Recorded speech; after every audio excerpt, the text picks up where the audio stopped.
Então, bom dia a todos. Hoje é 18 de dezembro de 2019 e voltando com o nosso estudo do livro Dramas da Obsessão, o último desse ano de 2019, porque, obviamente, vem as festas natalícias, as lindas festas natalícias e o Réveillon, o Capodanno, né?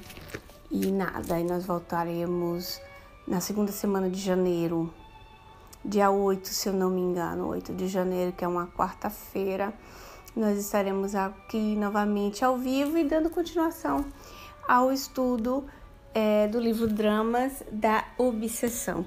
Tem que arrumar um lugarzinho para eu colocar esse telefone aqui assim. Pronto. Vou botar ele aqui e nós vamos resgatar onde nós tínhamos parado. Então, nós estávamos para começar o quinto capítulo, tá certo? Que era semana passada e não começamos o quinto capítulo. Hoje nós vamos dar por início o quinto capítulo, que nós não vamos conseguir terminá-lo hoje. Isso significa que nós vamos dar continuação nele no ano que vem. Nossa, demora muito, né? Mas vamos lá. Nós estávamos falando do filho do Rabino, que era apaixonado pela prima e era sua noiva, né? Era sua prometida, vamos dizer assim. E ele mais o pai arquiteta toda uma estrutura de planos de como iria salvar a Esther. Não sei se o som tá bom. Um minutinho, gente, que eu esqueci de botar o microfone aqui perto. Vocês têm som? Confirmam pra mim, por favor. Deixa eu ver aqui o texto. Deixa eu ver, não. Deixa eu ver se vocês têm som. Só ao vivo tem som. Deixa eu ver. Vocês falam pra mim, viu? Senão fica só a imagem que eu botei o microfone. Esse aqui, veja. Botei aqui. Deixa eu botar direito. Tá feio. Pronto. Aí. Então, nós vamos começar. Bom dia, Kátia. Tem som, fi? Você ouve direitinho? Que eu botei o microfone assim. Não sei se ele tá colocado direito ali. Isso, vamos dizer, as gambiarras da tecnologia.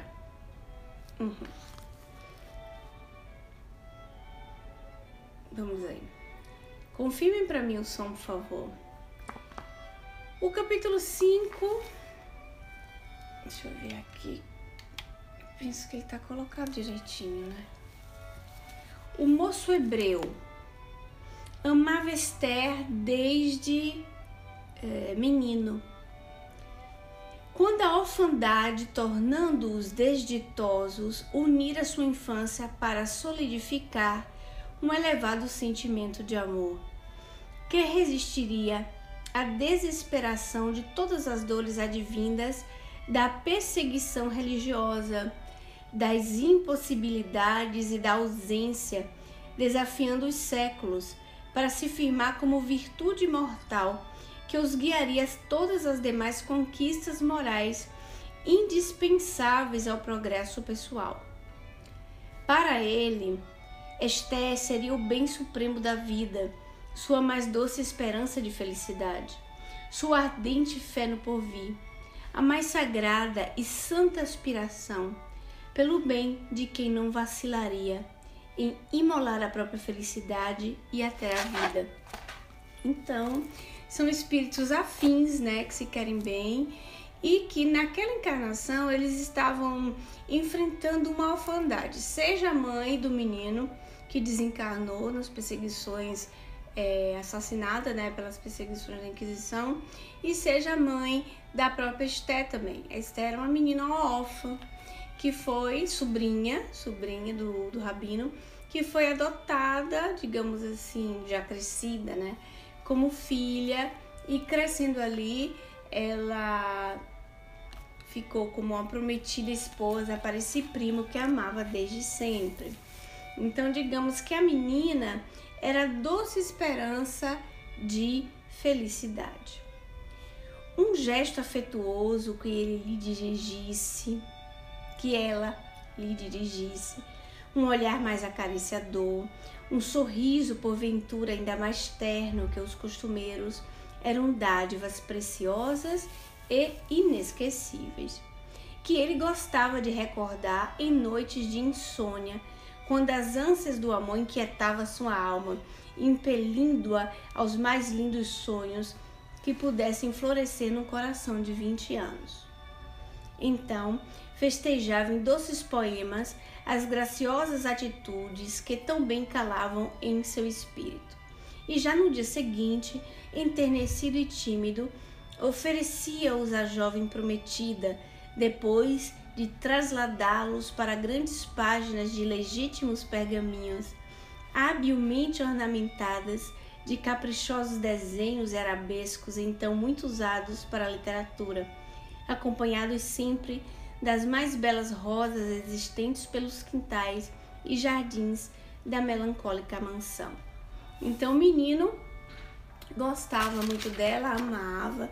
Então durante ali a noite ele ficava sonhando, né, essa prometida de amor dos seus sonhos, e escrevia poesias para ela, entregava essas poesias com flores, com desenhos, verdadeiros pergaminhos, né? E lembrando para vocês que o papel do pergaminho é um papel nobre, é um papel lindo, nobre. Hoje a gente quer comprar, nós compramos imitações de pergaminho em livrarias, né, que são especializadas nisso, e que coisa linda. Resgatar, né, esse costume, vamos dizer, de escrever cartas, de escrever à mão para as pessoas que queremos bem. Vamos dizer assim, é um costume lindo, né, uma habitude sadia, linda, fora que escrever à mão nos dá uma saúde psíquica maravilhosa, né? Oi, Ana, bom dia, bem-vinda. Então, nos dá uma saúde psíquica, né, Ana? Estávamos falando de resgatar a beleza, né? Porque o menino aqui escrevia cartas românticas para sua amada, poemas, e aí depois ele transcrevia, né, para os pergaminhos.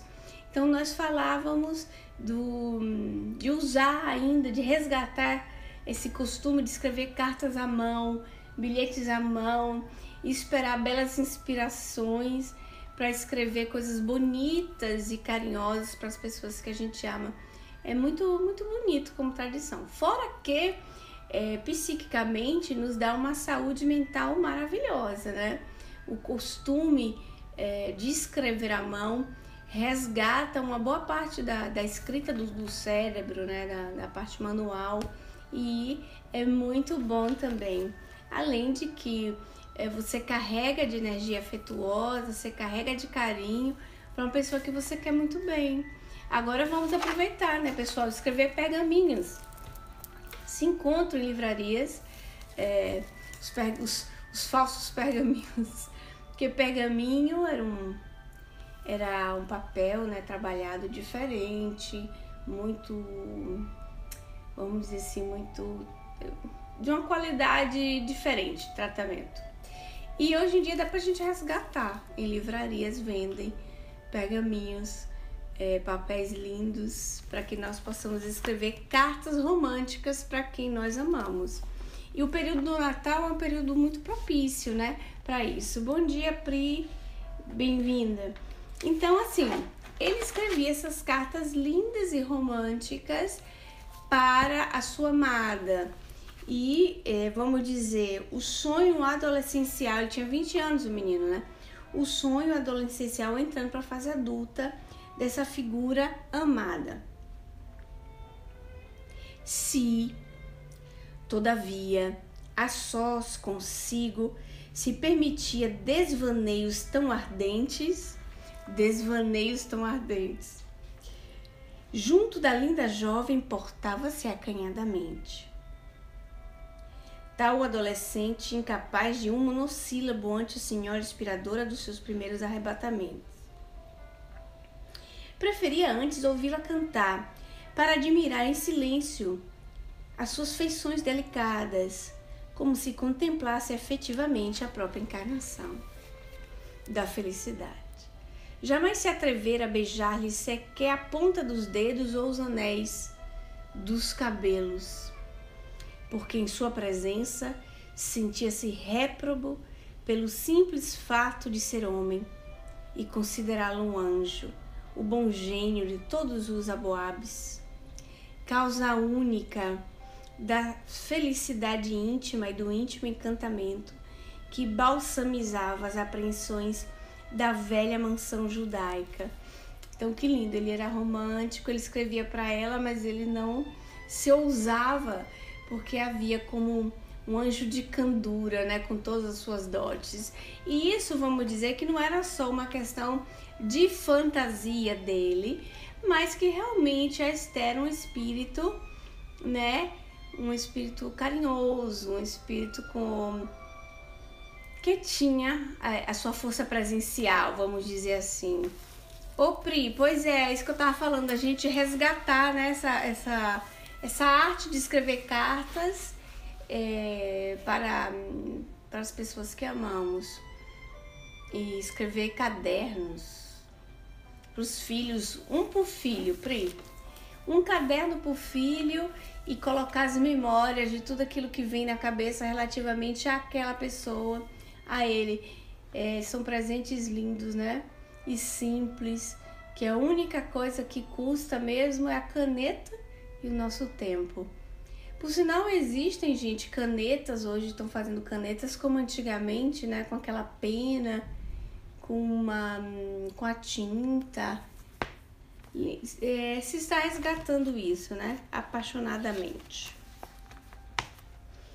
Esther efetivamente merecia a profunda adoração de que se reconhecia alvo por parte da família.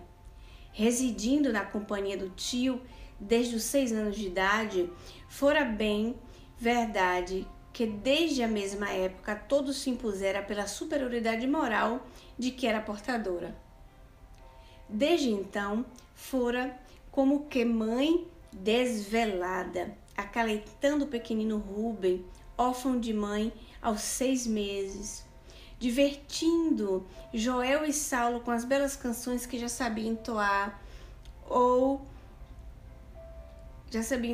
fazendo rir o tio com suas graças de criança amável e inteligente, tal se desde o início da existência houvera compreendido que seu dever de mulher seria, acima de tudo, amar e proteger, tornando-se esteio e imarcessível dentro da própria fragilidade daqueles varões a quem os desenganos e as lágrimas haviam crestado o coração, por assim dizer, ao pé do berço. Coisa linda, né? Então ela com 6 anos ficou órfã, e ela realmente merecia toda aquela, vamos dizer, reverência pela ascendência que aquele espírito tinha. E quando esses meninos ficaram órfãos, o menorzinho tinha 6 meses quando mataram a mãezinha, e ela cuidava como mãezinha. Olha que lindinha, né? Ela cuidava deles. Obviamente eram pessoas que tinham recursos econômicos, e não é que a menina fazia trabalhos braçais pesados, não é isso, né? Mas existem quantos casos que as meninas assumiam em trabalhos braçais pesados, sim. Famílias inteiras, né? Amadureciam assim impressionantemente. E a Esther, ela brincava com o menininho do meio, com o Saulo também, e encantava cantando músicas que ela já sabia. Espírito dócil, né? Espírito que tinha tendências à arte, à beleza e à doçura que a arte pode nos proporcionar. E divertindo o tio com as suas gracinhas e as suas doçuras de menina, de criança, que é a idade que ela tinha. Entre mentes, Esther era cristã convicta, sem que a família o suspeitasse. Sincera, enternecidamente, amando aquele doce Rabboni que morrera supliciado numa cruz entre 2 infelizes desajustados do bem. E aqui vocês podem perceber que esse 5º capítulo começa falando da personalidade de Esther, tá? Quem é Esther? Quem foi Esther desde o início? A dedicação amorosa, e por quê? Para que nós possamos compreender a tamanha dor dessa família quando viu ultrajada a menina, né? Quando viu esse espírito adorável, amoroso, ultrajado. Então, isso ainda é para mostrar-nos muito mais o quanto aquela violência que aconteceu foi difícil para eles. E como técnica, vamos dizer, de escritura do Dr. Bezerra de Menezes, tá na cara que depois de demonstrar todos os horrores da obsessão que eles infligiam, né, ali na família do Leonel, mostrar tudo que ocorreu de doloroso para eles anteriormente. Vamos lá.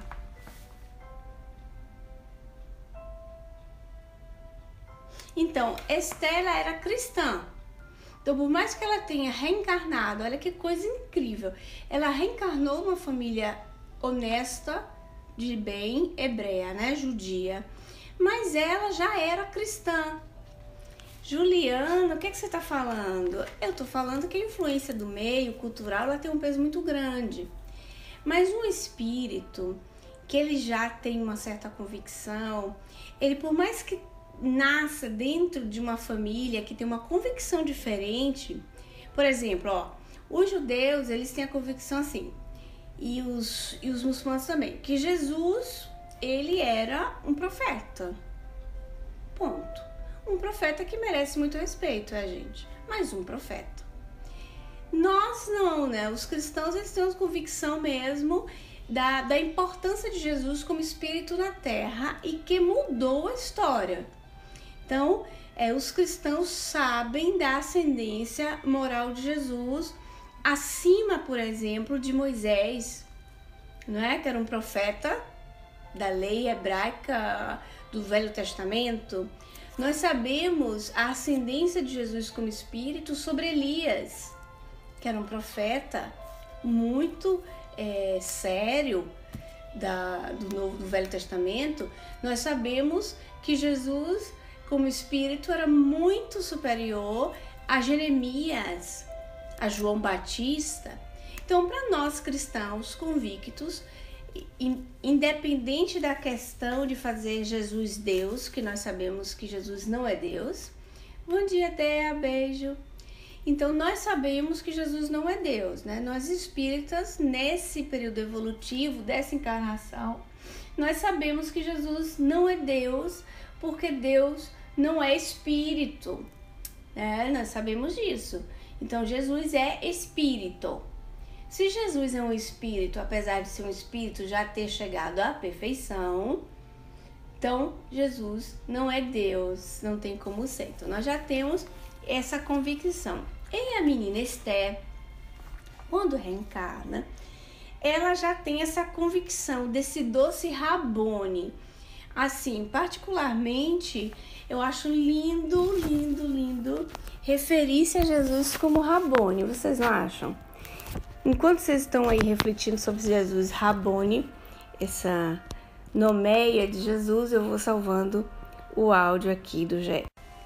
Então, voltando na nossa segunda parte aqui do estudo do livro Dramas da Obsessão, a expressão, né, de Rabboni é maravilhosa, e ela era uma cristã convicta, sem que nem os seus parentes suspeitassem. E aí eu fico raciocinando aqui com vocês o seguinte: é tão interessante essa coisa, né? O cristão convicto, e como é que pode, né? Uma menininha nascida em um meio hebreu, respeitosa, porque ela respeitava todas as regras e todas as leis como hebreia, como judia, né? Linda, adorável, dócil, mas dentro dela era uma cristã convicta, como nos diz Dr. Bezerra. Vamos lá. A convivência com duas bondosas freiras dominicanas, que por influência da madrinha a guiavam na instrução religiosa, floresceram em virtudes, permitindo à menina entrar em conhecimentos diretos com as leis e a história do cristianismo primitivo. Ela compreendeu e assimilou tão bem a redentora doutrina do Messias que fácil fora ao seu coração raciocinar que a Inquisição era uma criação humana, inspirada na ambição e nas paixões pessoais, a antítese daquilo que ela diariamente compreendia e admirava mais. Então, assim, para ela, na conversão dela para o cristianismo, tá? Que ela, vamos dizer assim, foi forçada a conversão, tinha passado de judia, né? Ou de judia a uma cristã nova, né? São os cristãos novos, ou também conhecidos por marranos, tá? Então, tinha passado para ser um cristão nova e como ela tinha tido uma madrinha de batizado, né? Através das freiras, a escola que ela estudava, ela tinha tido contato com a instrução sobre a vida de Jesus e a menina, por intuição, obviamente, por experiências espirituais que ficam registradas em nós. E assim, nós abrimos um parênteses sobre essa história, sobre essa novela real que aconteceu, para falarmos o quanto nós trazemos tendências, intuições, convicções que parece assim, nossa, eu desde sempre sabia disso. Ou quando nós temos um contato qualquer, né? Ah, tá, e como é que foi isso? Tive um contato com certo conhecimento e parece que eu já sabia tudo daquilo e é um rever, né? Alguém disse aí, algum escritor famoso, algum estudioso famoso, ou foi algum filósofo que não me vem na memória, disse que aprender é relembrar. As minhas amigas aí podem lembrar para mim, me dar um toque, tá? Aprender é relembrar. Então, muita coisa nossa do mundo que nós aprendemos nos livros, parece que você já sabia. Vamos dizer assim, uma aptidão, um conhecimento que tinha dentro de você que naquela hora que foi necessária, ela vem fora. Aí você pode perguntar assim, ô Juliana, e as coisas que talvez eu sabia e eu não lembro? Por quê? Porque nem sempre as aptidões anteriores, elas são necessárias nas reencarnações que virão para frente, ou essa atual ou que virão para frente. Por exemplo, um músico como Chopin, que era amigo de Ivone assim, né? Chopin, outro dia estavam botando um vídeo, reencarnação de Chopin. Poderia ser Chopin? Sim, poderia. Mas pelas várias informações espirituais assim, é muito provável que não. Né? Dizem até que Chopin já está encarnado em fase adulta no Brasil e não tem nada a ver com a música. Por quê? Porque aquela aptidão para ele ficou guardada e ele se dedicou a uma outra área, tá?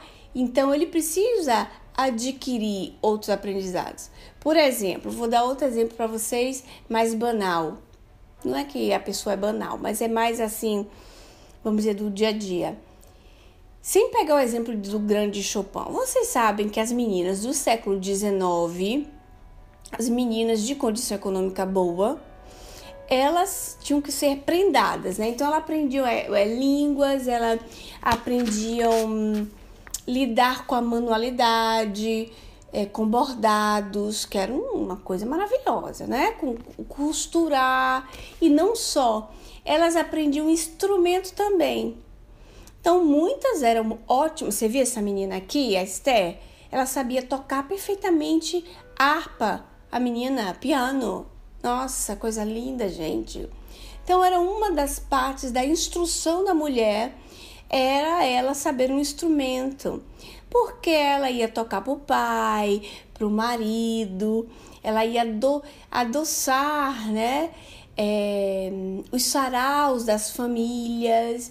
Então, as famílias que tinham uma condição econômica boa, davam essas instruções às suas filhas mulheres, porque era dócil, combina com mulher, né? É agradável, é bonito, é lindo. Tá bom. Então, uma das encarnações de Ivone, gente, ela sabia tocar piano perfeitamente. Era uma grande... Aprender a lembrar. Platão, né? Platão? Obrigado, Pri. Obrigado. Então, foi Platão, gente, que disse que aprender é lembrar. E alguém botou nessas frases de efeito e disse que era relembrar. O que é que eu dizia? Ivone, ela tinha sido uma grande pianista. Só que na encarnação de Ivone, ela não podia tocar piano, né? Ela não teve condição econômica, ela nasceu muito simples. Ela tinha até o desejo de tocar o piano, mas para ela, vamos dizer assim, aquela aptidão ficou adormecida, ela não teve condição de ter contato direto com a arte e com o piano, porque foi um dos motivos pelo qual ela desviou, né? Ela perdeu a rota, vamos dizer assim. Foi a paixão pela música, pela arte, fez com que ela colocasse os valores da família em segundo plano, tá? Então, digamos, como encarnação, como Ivone, ela ficou em suspenso, lidar com a arte. E não só, tá? Por exemplo, Chico também, tá? Ele tentou tocar piano, ele queria tomar aula de piano, ele sonhava em tocar piano, mas não teve condição de tocar piano. Ele até quis pagar aulas de piano, mas Emmanuel, nele, não podia perder tempo com isso. O objetivo da encarnação dele era outro. Então, pode acontecer que nós tenhamos aptidões, sim, já daquela coisa. A gente tem uma intuição longe que parece que você sabe, mas você não consegue colocar em prática. Então, às vezes é uma aptidão que você tem adormecido. Eu vou, um minutinho aqui, eu vou sumir um pouquinho da tela. Eu vou baixar um pouquinho essa música, que ela tá muito danadinha. Tô voltando, voltei. Eu escolhi hoje como fundo musical músicas de Natal, instrumental. Então vocês viram tocar de violino, vocês estão ouvindo aí tocar de piano. A arte dos instrumentos é lindo. Que lindo. Então, vamos lá, voltando a Esther, né? Que Esther trouxe como intuição o ser cristã. Ela já era cristã. Então, por mais que ela tivesse nascido em uma família judia, ela tinha as suas convicções de cristã, tanto que quando ela lidou diretamente, que teve o aprendizado na fase de infância e adolescência, para ela era um mundo que ela aceitava claramente e sinceramente com amor e esclarecia muitas dúvidas, ao ponto que ela diz: não, a Inquisição é uma criação do egoísmo humano e jamais poderia ser ligada a Jesus, quando muitos religiosos hebreus, né, que foram torturados, que foram violentados, tinham essa mágoa justificável, né? Porque humanamente dizia: esses aqui representam uma certa religião, que representa um certo cara, que seria Jesus, um certo profeta, e o que é que eles fazem? Nos matam. Quando lia-se alguma coisa ali que esse profeta dizia que você teria que amar, que você iria ter que dar sua face, a outra face, se você tomasse um tapa, ofereça a outra face. E então são informações confusas e eles não tinham ainda, vamos dizer assim, aquela convicção real. Vamos lá.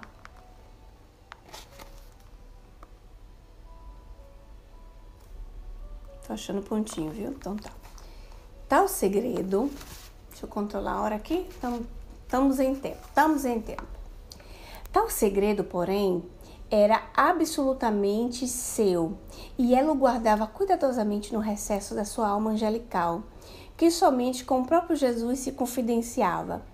Durante as orações da noite, quando então descerrava o coração para que apenas ele contemplasse os seus verdadeiros sentimentos. Dele, recebendo então suaves eflúvios de ânimo e esperanças. Pelas tardes domingueiras, no entanto, se não adivinham visitas, ou se essas se retiravam mais cedo, reunia-se a pequena família à sombra das oliveiras e dos tamarindeiros do jardim do discreto solar. Eternamente harmonizados por um vivo afeto, os jovens irmãos e sua prima conversavam e riam. Ouviam Timóteo narrar as arrebatadoras aventuras do povo de Israel.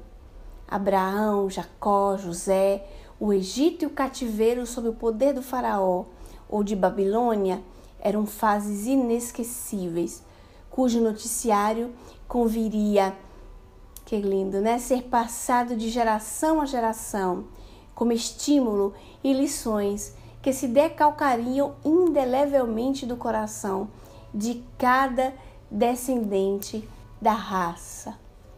Depois era o Decálogo, imarcessível legislação de caráter divino, obtido pelo grande Moisés, o maior vulto da raça e seu maior profeta. Em colóquios sublimes com as potências celestes, no alto da montanha sagrada do Sinai, e eram a vida e as pregações dos seus amados profetas e sábios. Eram Davi, o rei poeta e bem-amado, de vida fértil e tumultuosa, seus amores, suas vitórias nas guerras. Salomão, o rei sábio e inigualável, que prendara Israel com o templo sagrado, que tantas honras e consolações espargira durante os séculos sobre as dores sem fim do povo eleito. E o heroísmo e as virtudes daquelas mulheres de Israel, sempre submissas ao dever, sempre lindas e admiráveis, nos relatórios do eloquente rabino, tais como a própria Esté, que ali estava e ouvia embevecida. Explicava-lhes em seguida as escrituras, ou o ensino dos profetas, dando-lhes ainda a lei com o conhecimento do Talmud, o livro venerado, que os mais devotados preferiam ler ajoelhados. Revelava-lhes a Torá e suas recomendações seguidas de um desfile majestoso da filosofia do povo. O povo hebreu, o povo sofredor, perseguido sempre através dos milênios, mas também sempre invencíveis e fiel às tradições dos seus remotos ancestrais.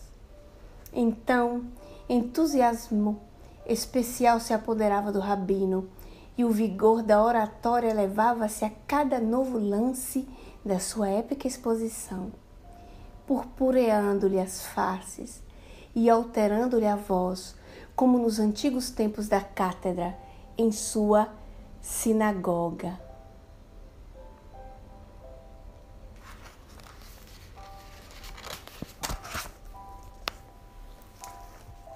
Então, né, quando nós observamos a beleza, primeiro, de quando uma família consegue sentar-se e falar sobre Deus, sobre a vivência das pessoas que se dedicaram para Deus, do jeito deles. E aqui ele vai debulhando, né? Vai debulhando a beleza de também ser homem. E esses homens encarnados, esses espíritos encarnados, vestindo corpos físicos, seduzidos pelas paixões do mundo, não é? Também marcaram o seu tempo e o seu povo. O rabino vai falar com grande entusiasmo da lei.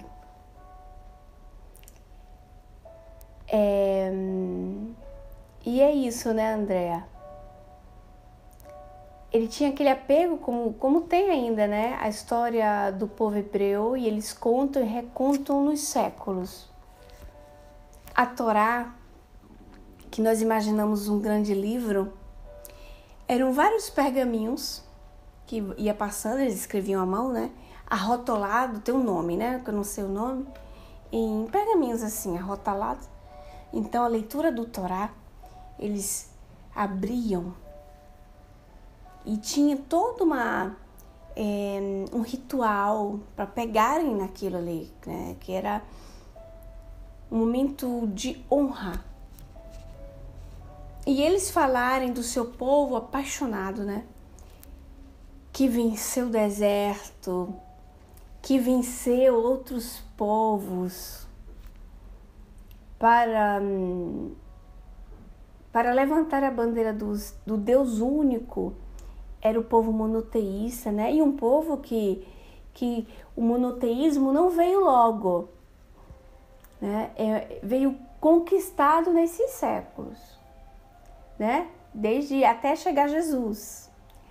Então eles foram lutando para poder conquistar esse monoteísmo. Nós sabemos que lá de Abraão foram separando para os povos para que Deus pudesse falar e eles pudessem, vamos dizer assim, alcançar esse monoteísmo que hoje nós conhecemos. Então, nem a convicção do monoteísmo, né, de Deus ser único, foi de um dia para o outro.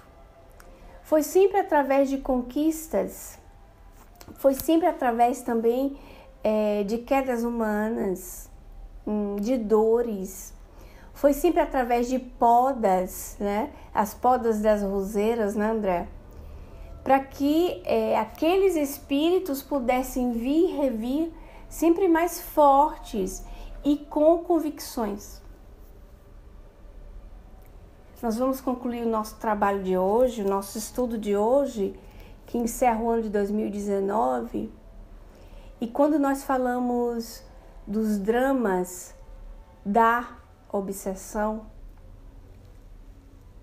que dentro do espiritismo nós temos abertamente para todos o conhecimento e não mais o conhecimento hermético para alguns, mas para todos. Todos os povos podem conhecer o espiritismo e podem tocar nos seus livros e ter aquele conhecimento, porque todos têm aptidões intelectuais para compreender, se o quiserem. Então não existe o povo A e o povo B que possam compreender ou não, porque desde o século XIX, quando os Espíritos do Senhor viam falar através de mulheres, de homens e de velhos, como assim prescreviam os profetas, línguas de fogo, né? Falarão, e era através da mediunidade, através dessa mediunidade que explodia em vários lugares do mundo. E contemporaneamente, sem ter nenhum domínio religioso, ninguém conseguia conter a comunicação dos espíritos. Então, na doutrina espírita, nós podemos conhecer, por exemplo, os perfis das obsessões. Nós podemos conhecer como pode se apresentar, com que sutileza pode adentrar as nossas vidas ou as vidas de outras pessoas. É um manual de instrução, o Livro dos Médiuns, que não nos deixa erro, como terceira revelação, que é não mais a ideia de um homem, mas o ensinamento de muitos espíritos em nome daquele que é o presidente, aquele que tomou a frente, que é o próprio Cristo, que promete esse Consolador.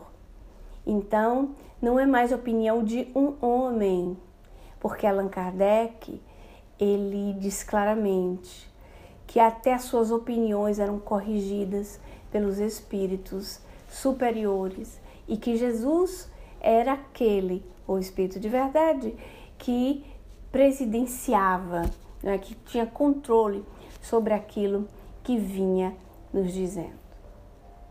Então, a da obsessão simples, e nós ouvimos falar, e parece que é uma coisa tão distante, né?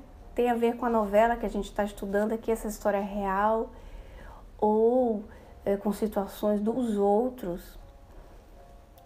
E a obsessão que tem a possessão, mas a obsessão mais complexa, e nós sabemos, é a fascinação.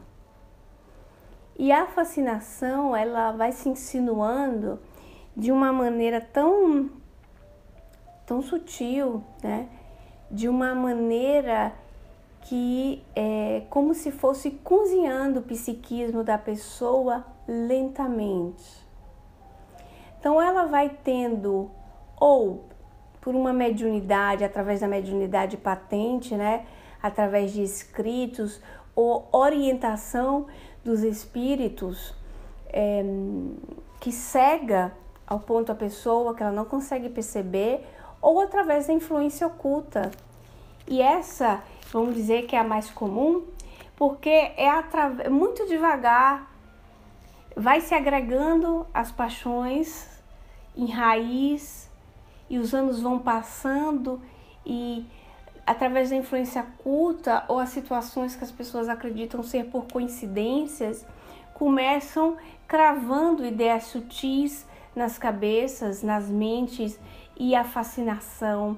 Hoje, né, se não estamos atentos, domina muitas áreas da atuação do homem e da própria sociedade.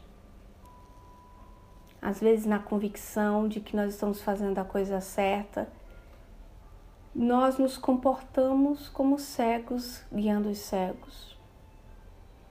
E vamos dizer assim, uma situação delicada que nós temos que refletir.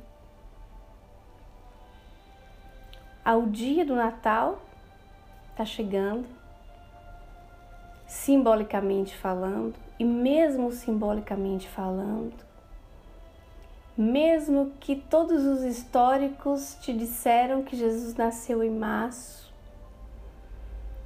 a psicosfera para os cristãos tem um ar diferente. Porque no 24, quando ainda no início do dia Maria ia caminhando sobre o jumentinho, com todas as suas expectativas daquele parto, e José, com certeza eles não estavam aleatórios. Eles estavam com pensamentos profundos sobre aquele nascimento. Aquele nascimento queria dividir a história, até chegarem e encontrar o ambiente simples no qual foi o único possível, e o maior de todos os espíritos nasce numa manjedoura. Nasce ali na estribaria, em volta dos animais, em volta do seu pai e da sua mãe, aparentemente sozinhos, mas que espiritualmente estava uma multidão de espíritos louvando e acolhendo a entrada de Jesus no mundo. Muitos de nós, quando nascemos no planeta, nós estamos voltando ao mundo. Jesus estava entrando no mundo para deixar não uma mensagem de salvação coletiva, mas uma mensagem de um conhecimento que é libertador. E conhece a verdade, e a verdade te libertará. Conhece ao Cristo, que é o caminho, a verdade e a vida. E através do seu conhecimento vivido, né, nós vamos nos libertando inclusive das amarras do que o próprio mundo nos seduz. Ave Cristo, bem-vindo seja Jesus, e que o Senhor consiga permanecer mais tempo dentro de nós, que não seja um entusiasmo momentâneo de 2 dias, mas que a Tua presença seja perene. Ave o Cristo, benvenuto Gesù. Que os bons espíritos nos guiem nesse Natal. Que nós possamos fazer o caminho de Maria e José até o momento do que aquela doce mulher, aquela doce missionária, recebeu o Mestre nos seus braços. Feliz Natal, meus amigos, e um feliz Ano Novo, de muito trabalho, mas que tenhamos muita coragem, muita resignação. Que Deus nos abençoe. Até 2020, que está ali, atrás da porta. Até mais.